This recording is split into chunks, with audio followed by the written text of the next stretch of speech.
So, Paul, how do I build my confidence for my interview? A lot of people reach out to us and they are like, "Oh, I am struggling to like, I am nervous. I'm afraid. My interview is 3 days time, and I'm afraid I don't know what to do. I'm afraid my visa will be denied. How do I build my confidence?" That's a very good question. You see, when you text us and you say, "Oh, help me, I need to build my confidence," you're basically asking us to motivate you to go and achieve your own dream. And that, honestly, I don't think that anybody can do for you, but you have to do for yourself, right? Which is what I always tell people is you've worked extremely hard. You have applied to all these schools and done all these extensive applications. You've raised the money to pay for the application fee, for the visa fee. You've negotiated your scholarship. You've done everything. You are just at the point of attending this interview, right? So that you can go and achieve your dream of studying abroad. What else is big motivation beyond that? Which is, this is the point not to slack. This is the point to give it your best. And the motivation has to come from within you, you know. So you ought to tell yourself that I'm not letting this go as much as I want it, I'm going to pursue it. Another thing that really sometimes distracts people's confidence is a lot of memorization and lies and faking of things, right? Usually when you probe further in most people's stories, they are looking for stories that are not of themselves, stories that are not real, but they have created so that it will make them look appealing to the consulate. And because they are not able to keep it in their mind and they are trying so hard to memorize this story, this fake story, they panic and they ask you, how can I present it? How can I do this? One person texted me, "I'm finding it very hard to memorize the story that I have scripted." I'm like, you don't need to memorize a story that you have scripted. You probably need to script something, but you don't need to flesh out like a full essay of things that you are going to tell the consulate. Let the thing flow from within you just as you want it to be, right? Ask yourself, sincerely, do I want to go to America to go and study? Sincerely, do you believe that studying in America will change your life? If you do, you've already done the steps. So why don't you go there and express the thing to the consulate, the consul at that time, saying, "This is what I believe in, this is what I've worked hard for, and this is what I want to go out there to do." And as best as possible, let us stop creating documents and creating stories that does not exist. That's, for me, one of the main reasons why people freak out and people get desperate, because they are afraid that the documents will be verified. They are afraid that they would fumble and they would realize that they have memorized something. They are afraid that they will forget a line that they have memorized. And because of that, they panic and their confidence is out. But for most people who don't have scripts, and by script, I'm not saying you don't write anything at all, reflect on your story. But people who have not memorized things, and they just go by themselves, and they sincerely believe that they want to go and study. They sincerely believe that this is their dream. When you ask them, they are able to tell you something that is on their heart, and that alone is convincing enough. Yes, so let me come in from this point. When it comes to building confidence, the first thing I believe I did, or I tell people to do also, in addition to what, Paul, you are suggesting, is also dealing with misconceptions. Most of the times, there are a lot of misconceptions that affect our confidence. If you read many Ghanaians' scripts or transcripts, you hear people lambasting about a certain visa officer, a certain consular, and I don't want to mention the name and the attribute he have given to the man, so that when he find this video, he wouldn't feel angry. So, assuming you keep these issues at heart, and you've heard that this consular is wicked, this consular is this, and you go and that day that consular is available and he's the consular you are going to, it really affects your confidence. Your spirit would drain out of your body like that. Yes. Also, I want to tell people, building your confidence has to do with overcoming some misconceptions. In fact, when it comes to visas, America is one of the few countries that issues a lot of visa to students. And America is one of the easiest countries to get a visa.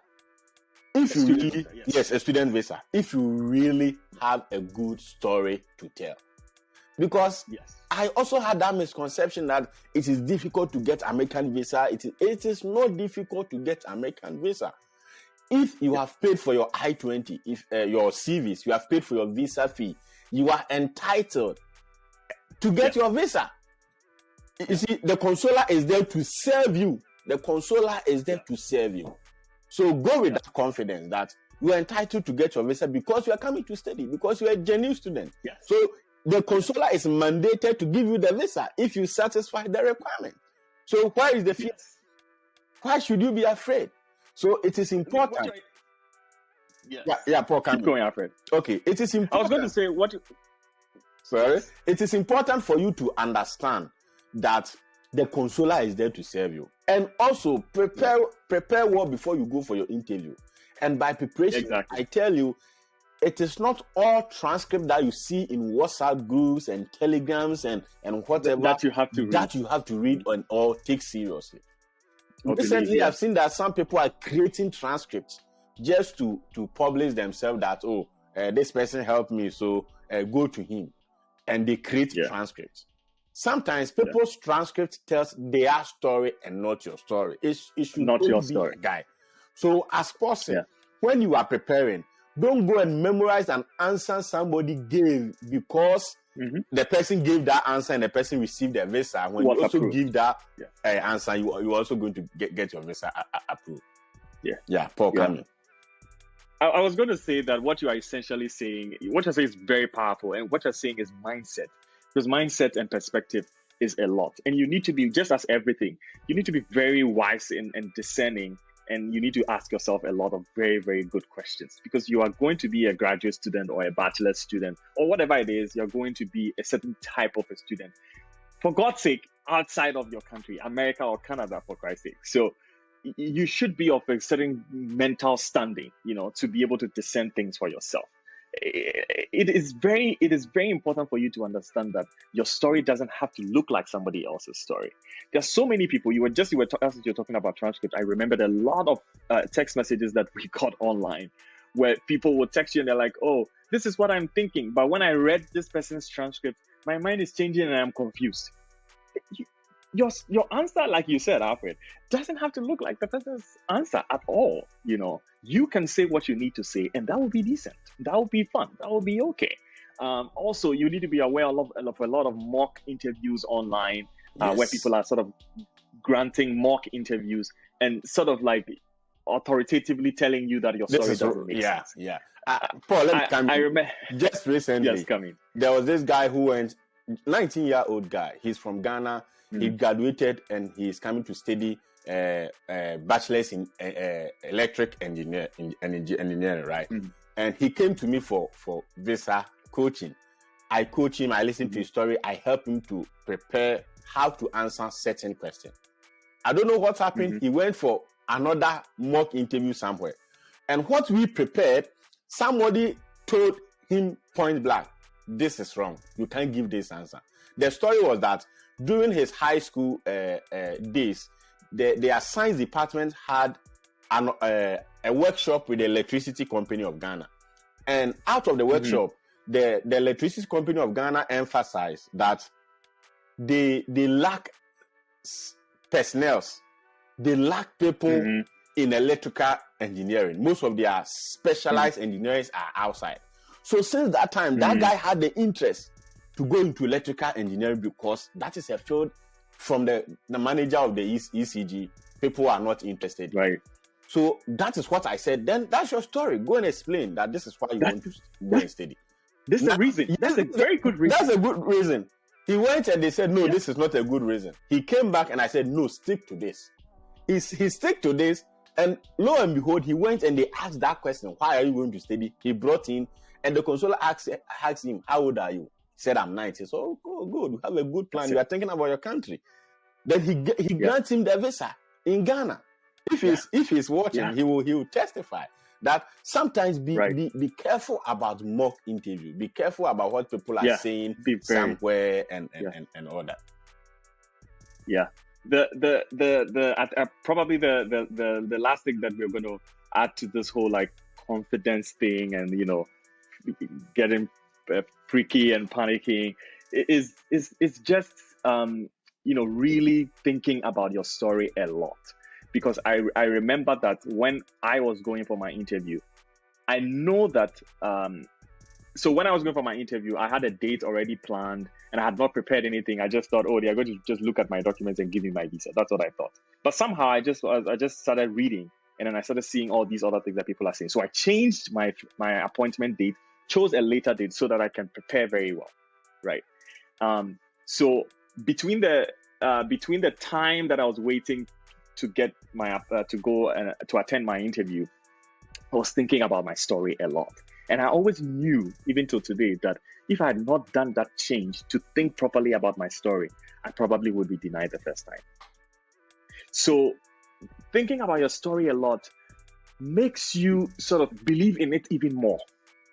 And it makes you you become more eloquent in even expressing what you actually have and what your plan is. Yeah. So don't just like pick up a story online and make it your story and just go and spit it in front of people. Think about it yourself. We have a lot of videos on this channel telling you what they are expecting. Go and watch those videos and ask yourself, with what they are expecting, does my profile fit that? Right? If it doesn't, how can I make it fit that? Look for the proof of documents and all the things that you need, and think about the story that you come up with. Not a fake story, a real story that you come up with. And think about it a lot. And it is in thinking about it that you become even much more confident. So I hope that after this video, we will not have a lot of text messages asking people to asking us to help them become confident. Sometimes if you are a higher education student and you are not able to confidently answer some basic questions, the consolers are doubtful. Yeah.